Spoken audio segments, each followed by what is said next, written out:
क्या उद्देश्य है सर आज के प्रेस कॉन्फ्रेंस का? आप सभी को सबसे पहले धन्यवाद। आज का प्रेस कॉन्फ्रेंस का उद्देश्य है आपके माध्यम से, क्योंकि लोगों तक पहुंचने का सबसे बड़ा माध्यम आप ही लोग हैं। आपके माध्यम से हम लोग ये संदेश देना चाह रहे हैं।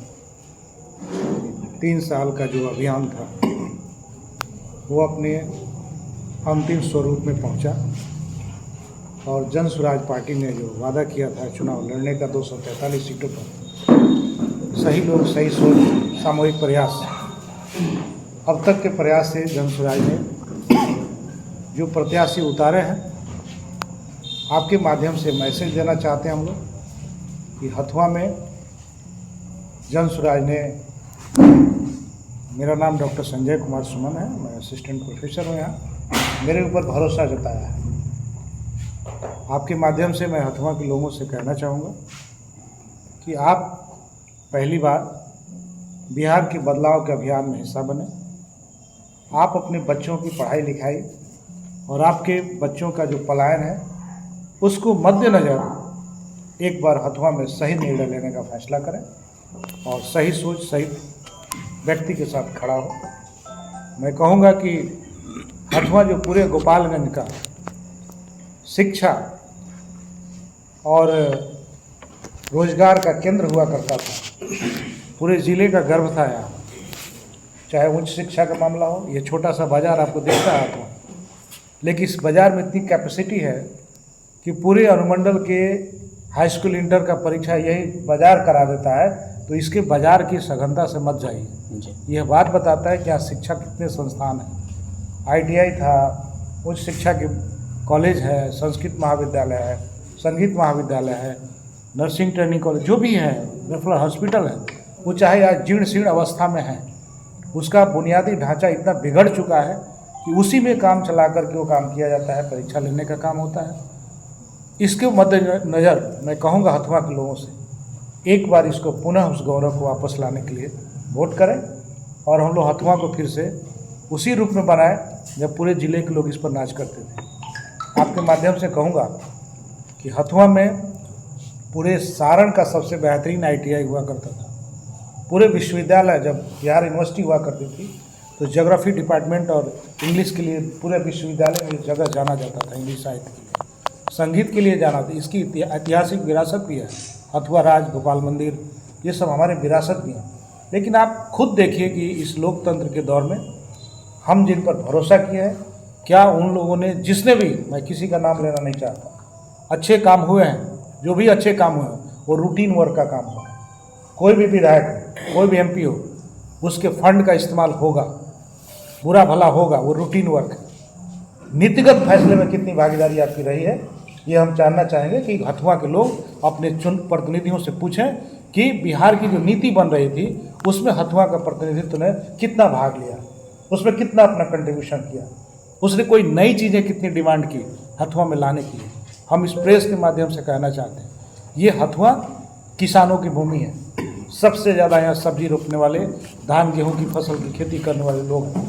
मैं आपको याद दिलाना चाहता हूँ, 78 साल की आज़ादी में कभी भी कृषि आधारित किसी संयंत्र का, किसी उद्योग धंधे का कोई विकास यहाँ नहीं हुआ जो कृषि पर आधारित हो और उनका जीवन बदले। जब भी चुनाव आता है हम जातियों को गिनते हैं, समुदायों को गिनते हैं। क्या इसके इतर कोई अच्छा आदमी समाज में नहीं हो सकता जिसकी जाति कम है, जिसकी संख्या कम हो? लोकतंत्र में बेहतर आदमी को चुनना चाहिए जो हमारे बच्चों के भविष्य के बारे में सोचे। यही जगह है, आप समझिए कि जब शिक्षा बदतर होती है तो उन्हीं को प्रभाव पड़ता है जिनकी संख्या सबसे ज़्यादा होता है। शिक्षा अच्छी होगी तो उनको ही ज़्यादा फायदा होगा जिनकी संख्या सबसे ज़्यादा होता है।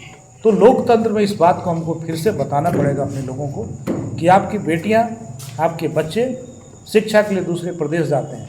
B.Ed का फीस जो है दुनिया, पूरे भारत का सबसे महंगा बिहार में है। मैं कोई बनावटी बात कहूँ तो आप मेरे से सवाल पूछ सकते हैं कि मैं गलत बोल रहा हूँ, ये है कि नहीं है। इस जगह पर जो पुराने संस्थान थे वो सब जीर्ण शीर्ण अवस्था में है, कोई नई चीज़ें नहीं है। मैं एक उदाहरण देना चाहता हूँ उत्तर प्रदेश से, बगल का प्रदेश है। कोई भी एमपी विधायक, ठीक है, उस पर कोई भी आरोप लगता है, लेकिन कम से कम उसने अपने क्षेत्र में प्राइवेट कॉलेज तो खोला, प्राइवेट बीएड कॉलेज तो खोला, नर्सिंग कॉलेज तो खोला। आप चले जाइए देवरिया से लेकर हर प्रखंड में आपको लोग मिल जाएंगे। यही कारण है कि बिहार के लोग वहाँ जाते हैं। हमारे भी अगर लीडर्स वो निवेश यहीं करते, अपने पैसे का निवेश यहाँ करते, कोई संयंत्र लगाते, कोई शिक्षण संस्थान बनाते, तो शायद हमारे लोगों को फायदा होता, हमारे लोगों को फायदा होता। लेकिन हमारे लोग जिन पर हमने बिहार में भरोसा किया, उनके पास कोई विज़न नहीं था, कोई चेतना नहीं थी। उनको पता है कि किसी को टिकट दे दिया गया है, मजबूर है लोग हमें वोट देंगे। लीडर इसलिए नहीं डर रहा है, उसको पता है कि मुझे वोट मिल जाएगा, मैं काम करूँ या ना करूँ, लोग मुझे देंगे, क्योंकि चुनाव के समय में जाति की बात होगी, चुनाव के समय में धर्म का बात होगा। तो ये ध्रुवीकरण और जातीय गोलबंदी ने हमें आर्थिक और शैक्षणिक रूप से पीछे धकेला है, हमारे बच्चों को धकेला है। और नतीजा हुआ है कि सीवान से जितने भी जनरल की टिकट कटता है बोगी का, उसमें गोपालगंज, सीवान, छपरा के लोग सबसे ज़्यादा आपको दिखाई देंगे। अरब में लोग जाते हैं, उससे हमारे यहाँ समृद्धि आई है, लेकिन जो अरब में जाते हैं वो क्या बन के जाते हैं? मजदूर बन के जाते हैं। उनको हम तालीम बढ़िया देते, उनको आईआईटी की शिक्षा देते, आईटीआई का, उनको पॉलिटेक्निक कराते, तो शायद वहाँ भी जाके इंजीनियर होते। इसलिए हथुआ के लोग इस बात को ध्यान दें। अरब में हमारे बच्चे जाते हैं तो वहाँ मजदूर होता है और उसका फोरमैन कोई केरला का होता है। हमारे बच्चे मजदूर होते हैं, उसका इंजीनियर कोई कर्नाटक का होता है, वो भी हमारा ही देश है। लेकिन ऐसा क्यों कि बिहार केवल मजदूर बनाता है और साउथ में केवल इंजीनियर बनते हैं?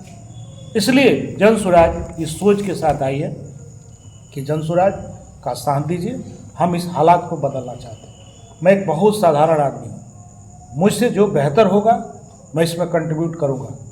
अगर मेरे जेब में बहुत पैसे नहीं होंगे, लेकिन मेरे पास विज़न है, मैं चाहता हूँ कि विज़न आपके बीच में लेके जाऊँ, आप इसको समझिए और उससे सबको फायदा होगा। इससे ज़्यादा मैं कुछ कहने की स्थिति में नहीं हूँ। मैं हाथ जोड़ के निवेदन करता हूँ कि हथुआ के बदलाव में आप अपनी भूमिका निभाइए। 5 साल बाद यदि आपको लगता है कि ये भी आदमी काबिल नहीं है, तो मुझसे भी ज़्यादा कोई काबिल होगा, आप उसको लेके आइए। पूरे कैंडिडेट में आपको बेहतर लगता है, जो कैंडिडेट हो उसका चयन करिए आप, और देखिए एक बार भरोसा करके, मुझसे भी बेहतर कोई आए, आपका बेटा है, आपके बीच का बेटा है, तो आप उसको चुनिए, मुझे हटाइए, मैं दूसरा काम करूँगा। बहुत बहुत धन्यवाद।